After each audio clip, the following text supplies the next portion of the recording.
Mel, açúcar, estévia, eritritol, xilitol, açúcar demerara, açúcar de coco. Tá pronto por aí? Porque o vídeo de hoje vai ser muito doce.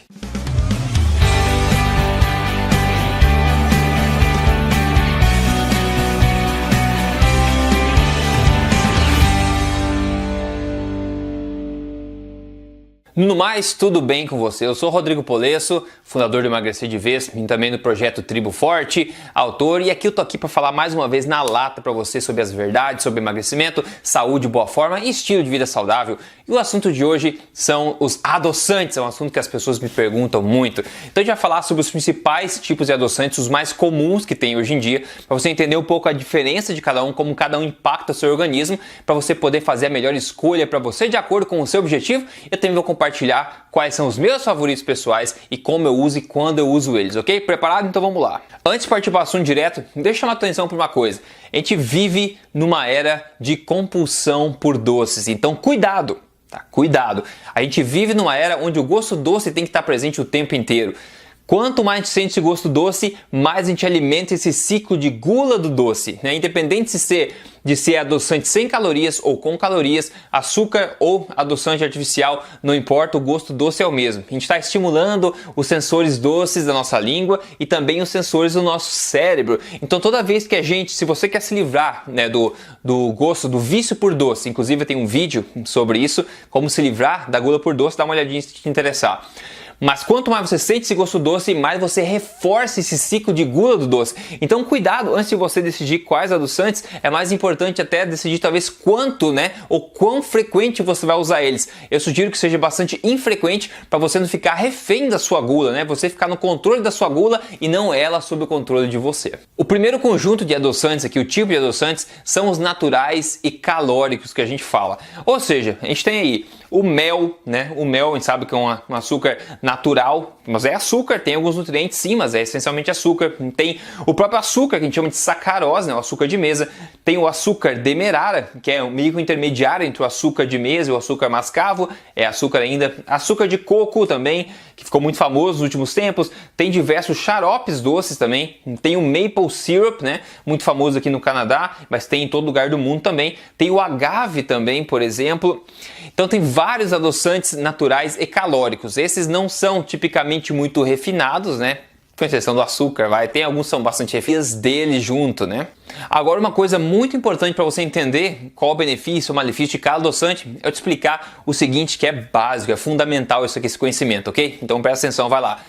Açúcar de mesa, né? Ou na verdade quando você está falando em açúcar, normalmente são dois tipos de açúcar, ou glicose ou frutose. Ok? O açúcar de mesa a gente chama de sacarose, é 50% glicose, 50% frutose. Então cada grama, digamos, cada molécula lá do açúcar de mesa, sacarose, é formado por 50% glicose, 50% frutose. A glicose, ela entra na corrente sanguínea, ela estimula o hormônio insulina, que promove o quê? O ganho de peso, né?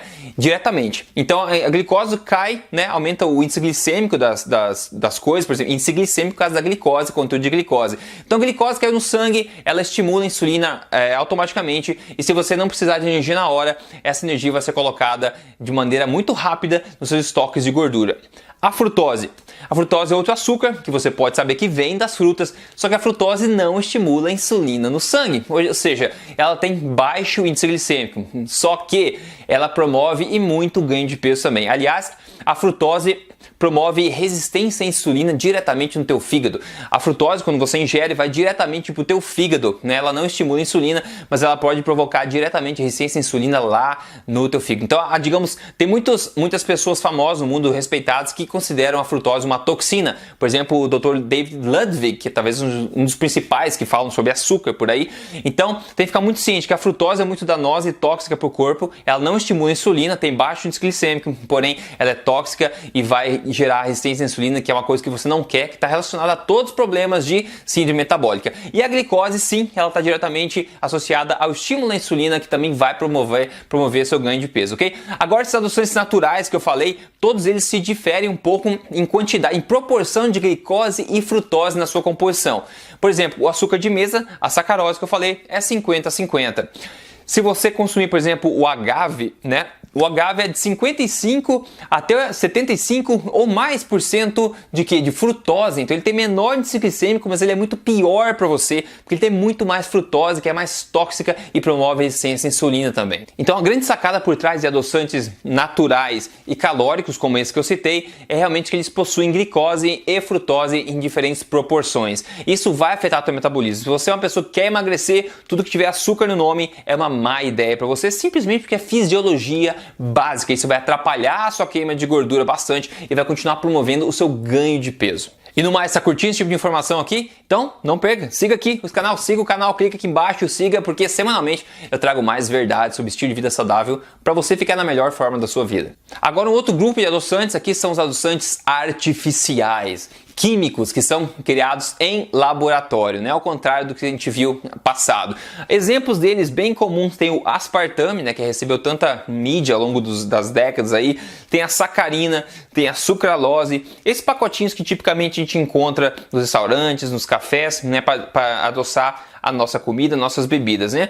E a verdade é o seguinte, ninguém sabe ao certo o impacto na nossa saúde desse tipo de adoçante a longo prazo, porque nenhum estudo de décadas foi feito. Como você pode saber, não é uma toxina que você come e você morre na hora, né? Graças a Deus, não te teria parado de usar muito tempo.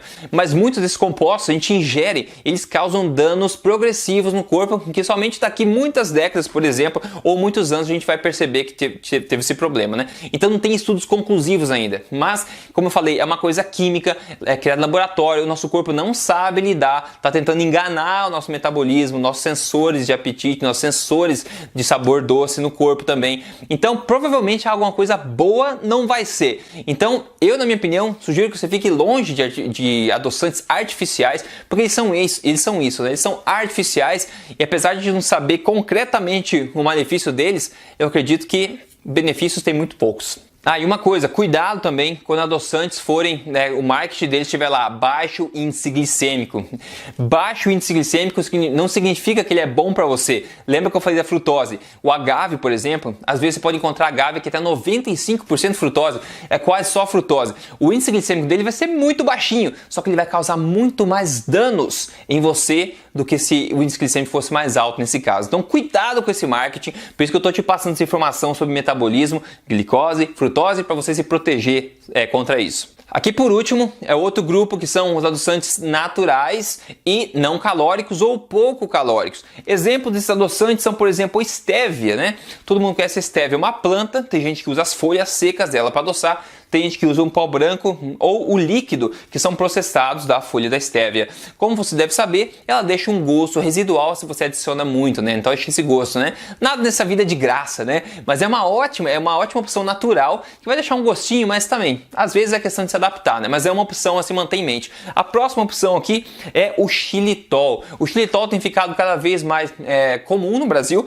Eu já vi para vender no Brasil quando eu estive aí. E, enfim, o xilitol ele também é de fonte natural, digamos, vem de uma madeira processada e acaba virando esse pó branco, né? Então, apesar de ser de fonte natural, ele é sim bastante refinado, assim como a grande maioria desses adoçantes, né?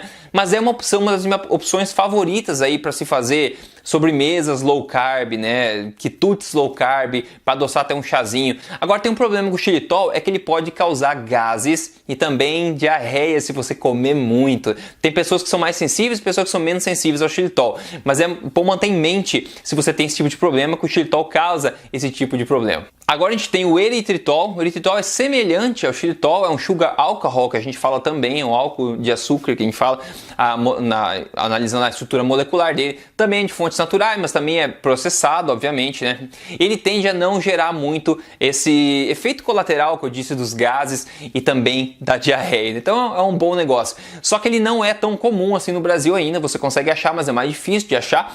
E eu acho bastante interessante, às vezes você acha adoçantes que são uma mistura de eritritol com estévia. Daí não fica aquele gosto, sabe, residual, fica um adoçante bastante balanceado, equilibrado, fica bacana. E por último tem um outro que é menos comum ainda, que a gente chama de Lohan, né, que é monk fruit, é extrato de monk fruit, que a gente fala em inglês. que é outro adoçante que é usado até na indústria, em barrinhas e outros quitutes low carb, ketogênicos também, que também é de fonte natural também não tem calorias e traz esse sabor doce sem muito resíduo, sabor residual também, que é outra opção bacana. Então esse grupo é meu grupo preferido, na verdade, porque são adoçantes naturais, apesar de muitas vezes processados, com certeza, mas ainda assim eu considero ele sendo o melhor das opções, esse grupo especificamente. Agora deixa eu responder uma pergunta bônus aqui, que o pessoal me pergunta muito. Adoçante atrapalha o emagrecimento? Bom, a resposta varia, depende do tipo de adoçante, mas via de regra, sim.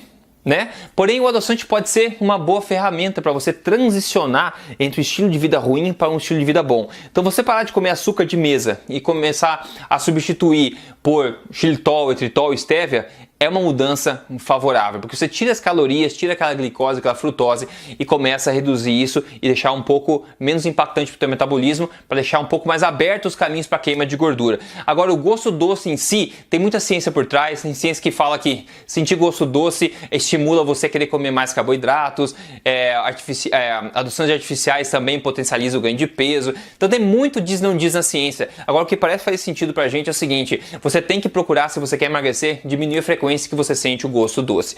Se você toma Coca-Cola normal 3 vezes por dia, se você começar a tomar diet, já é um avanço, digamos assim, de curto prazo, como transição para tomar só uma e depois tomar nenhuma, tomar um chá e se adoça com xilitol, eritritol ou estévia e depois toma um chá 2 vezes por semana, depois só no final de semana, entendeu? Vai graduativamente diminuindo a frequência com que você consome coisas doces. Isso vai te ajudar a chegar na sua melhor forma física, porque impacta assim no emagrecimento de formas variadas. Então é bom de se manter isso em mente. Agora, como eu prometi, quais são meus favoritos? Pessoalmente, os que eu tendo a comprar são estévia e eritritol. Esses dois que eu costumo usar infrequentemente, mas quando eu uso esses dois. E preferencialmente ainda, eu gosto de adoçantes que vêm os dois juntos, como eu falei. Eritritol com estévia junto numa proporção X, que isso vai deixar o adoçante mais equilibrado. E eu posso usar para fazer sobremesas low carb, né, brownie, cookies. Eu posso adoçar meu chá, etc. Então a forma como eu uso adoçante no dia a dia é o seguinte. Muito infrequentemente, se eu usar, por exemplo, no final de semana, uma vez eu uso, ou num chá, se eu fizer um chá, eu gosto de adoçante porque ele meio que potencializa o sabor do chá, por exemplo, mas é pouca coisa, para deixar um pouco doce, porque lembre-se, você não quer sentir gosto doce muito frequentemente para não virar refém desse vício por sabores doces, então use infrequentemente. E os meus favoritos continuam sendo o eritritol, por não ter aquele problema de gases, e também a estévia, principalmente quando misturado com o eritritol, para balancear aquela questão do gosto residual também, mas eu não me importo muito com aquele gosto. São as minhas opções favoritas, né? Eu acho que a gente consegue encontrar em qualquer lugar do mundo, praticamente hoje em dia, talvez seja um pouco mais difícil, mas na minha opinião são as que eu prefiro. No Brasil eu sei que o pessoal usa mais xilitol, que é uma ótima opção também, só ter cuidado com aquela questão dos gases que eu falei. É isso, e uma mensagem final, né? Se você quer emagrecer com prioridade, você quer chegar na sua boa forma, quer perder peso, queimar gordura, não músculos, não passar fome, não contar calorias, né? É melhor contar com a ciência, a melhor ciência do mundo nutricional a respeito disso, né? Para emagrecimento. E toda essa ciência é aplicada na prática, no método fácil, passo a passo, de 3 fases que eu desenvolvi, que você pode seguir junto com milhares de outros alunos para perder o peso e atingir a melhor forma da sua vida. É só você entrar aí em código emagrecerdevez.com.br e dar uma olhadinha lá, tenho certeza que você vai gostar e pode mudar a sua vida. Ok? No mais, a gente se vê na próxima semana. Obrigado pelo teu tempo.